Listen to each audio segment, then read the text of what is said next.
Kinumpirma ni PAOK Director at Spokesperson Winston Casio na iniimbestigahan nila ngayon ang LGU ng Pasay City dahil ito sa sunod-sunod na pagkakasakote nila sa mga illegal pogo sa naturang syudad.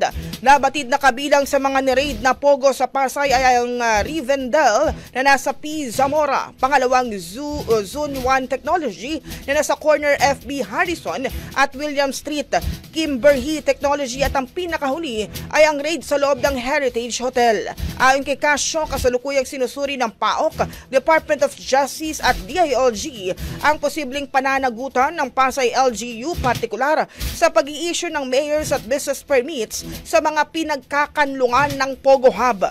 Samantala, sinabi pa ni Casio na iniimbestigahan na rin nila ang criminal liability ng Heritage Hotel. Anya, kailangang may managot upang magsilbing babala sa iba pang nagtatangkang mag-tolerate ng iligal na operasyon ng Pogo sa bansa.